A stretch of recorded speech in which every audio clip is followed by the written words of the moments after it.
although it's hot and humid out here, it's not as uncomfortable, not nearly as uncomfortable as it is for the folks that are being housed in that building behind me right here. I'll explain what I saw inside that building, which I toured on June 5th. But before I do, I want to level set with you. We're living at a time where the federal government has just this week essentially declared martial law in Washington, D.C. It's taken over the police department, even though in Washington crime... Keep it up, okay. Crime is at its lowest levels in 30 years. We live at a time where the federal government is prohibiting the consideration of diversity in hiring, housing, or school admissions policies over any entity in which it has authority, such as states and universities. It will use economic pressure to withhold approval of mergers involving private firms and businesses to get what it wants. Folks, this is an old-fashioned protection racket, and this is what's holding our country right now. I want to tell you that here in Massachusetts, we are fighting back every place that we can, protecting our immigrants. Here in Massachusetts, we value our immigrants. We recognize the role that immigrants have played in helping us to grow our economy, helping us to grow our society, making Massachusetts a better place to live. And we want to make sure that immigrants continue to treat Massachusetts as a welcoming place, a place that values them and a place that wants them. And so for that reason, it's embarrassing and a stain upon our Commonwealth and upon Burlington to have this facility doing what it's doing right behind me right now. And we're going to continue to work on that.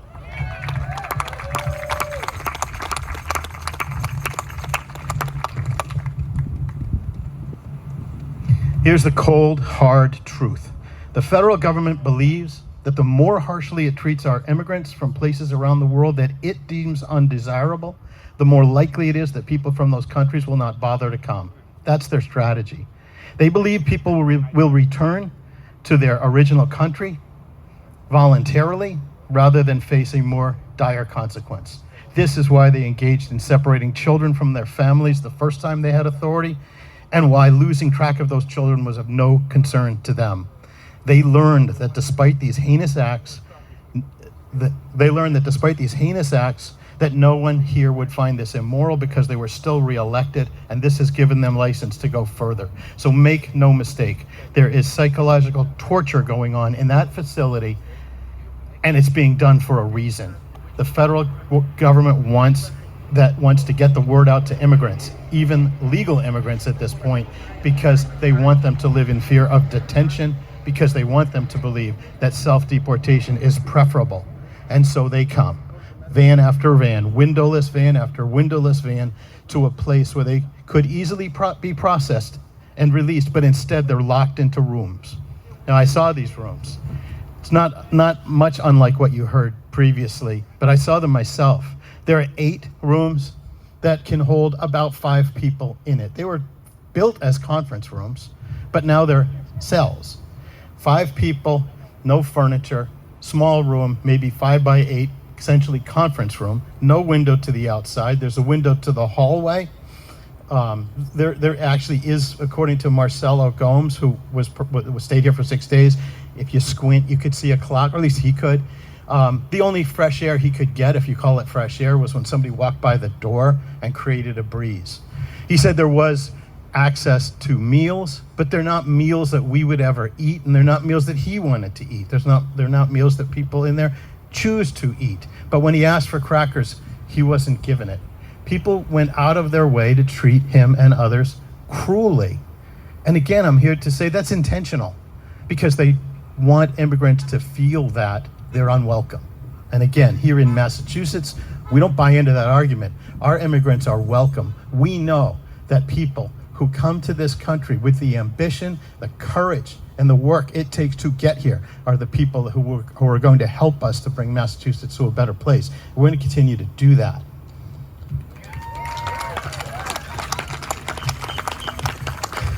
By the way, keep going louder? Okay.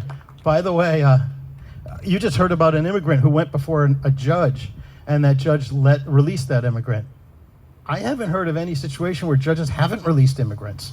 It was the situation with Marcelo the day that we got here. It was a coincidence that Marcelo Gomes was released the day we got here. We didn't know the judge was going to do it that day, but I'm really glad I had a chance to meet him and hear a little bit more about what goes on there. And I want to tell you a little bit about this backstory of my visit here. When I realized what was going on back in May, I reached out to Congressman Seth Moulton and said, you got to get down to Burlington to see what goes on in that building, because there were a lot of rumors. No one could get in to see what was happening. But I knew that the only group of people who have authority to get in there would be elected members of Congress. So I called Seth. I said, well, here's my plan. You come get in. You're Representative Seth Moulton. I'm Representative Ken Gordon. You know, who's going to know? So I got part of the way in. It's okay. I got enough so that I could see what I told you. I also was able to talk to my agents in there, those that didn't know enough that maybe they shouldn't be talking to a representative who's also a trial lawyer. So I found out more, and maybe that was the most important part of my visit is listening and listening to not what they were trying to tell me, but the implication of what was being said. For example, they were denying that people were staying here overnight, but I was told about what they got to wear when they stayed here overnight. So you get what I'm saying. People say things, people louder still? Oh, okay. Oh, okay, sorry. You know, it used to be, first of all, we know that this facility has been in operation since 2008. And it used to be that we realized that if people came to this country, overstayed their visa, and committed a violent crime, and were before a judge, and they were convicted, or they pled guilty to a violent crime, then one consequence might be their immigration status is in jeopardy. In fact, the judge will tell them so. We knew that, right? This situation we're in, because of the philosophy of the federal government on immigration, is people, as you know, are being picked up for no good reason. People are being picked up who aren't known to be immigrants, but when they find that they are, they're processed here and they stay here. You know that Marcelo Gomes, they were looking for his father, but they said, oh, we got you. And he was here for 6 days. He did nothing. He was an honor student at Milford High School on the volleyball team, coaching some younger students in volleyball. He did nothing. He was preparing to participate, helping us to become a better place. He did nothing wrong. This is the type of person who would not have been processed here but for the current administration. It's entirely changed. And I asked them that. What's the percentage now of people who are not violent criminals, who have never been convicted of anything or never pled out to anything once they got here? It's merely they overstayed an immigration status. It's about half. It's about half. That's where we are in this situation. No one would have believed that the federal government would take advantage of authority that they may have through the Constitution, the Supremacy Clause and all, that there are laws that would allow for this. But that doesn't mean that you have to exercise that authority, and it's never been done before. So what can we do? Look, there's a lot of conversation going on about reaching out to certain people that may not really have authority over the federal government, right? Other than Congress, members of Congress, there isn't really much that we can do to stop a federal government. They were elected to be there. People elected them, even after that first try at the administration, to be there. The way to fight back is to vote our way out of this. We've got to get control of Congress back again. We've got to have oversight back again. I get it that people want to approach Seth Moulton and call him and email him and all of that. And look, I did. That's how he got here in June in the first place, right?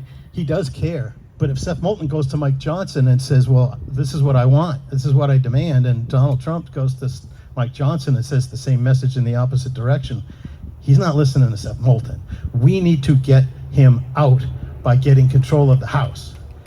We need to get the Senate back so that we can confirm judges that see things our way.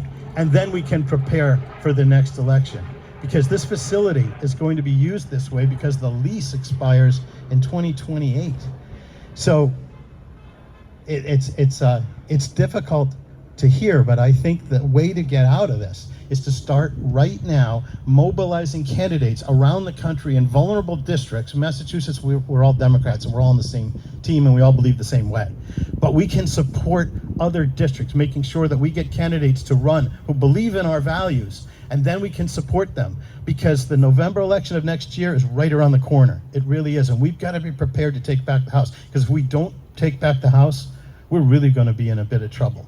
And we're going to be back here. We're going to be, we don't want to be in that situation. We don't want to be crying righteous indignation. We want to flip the House and get control so that oversight is a meaningful thing, that hearings can be conducted and oversight is real and not just one by one by one. I know I've probably talked longer than I should, but I really appreciate the opportunity to address this crowd. Thank you very much for your hard work. Just one last thing before you applaud. This is why it's meaningful. Marcelo told me this. He can't see you. The people in that room, in that building, they can't see. They don't have windows, and they come in these windowless vans. They can't see you, but they do talk to people. They do talk to their family, and their family knows you're here. So they know you're here, and that is important to them. So thank you.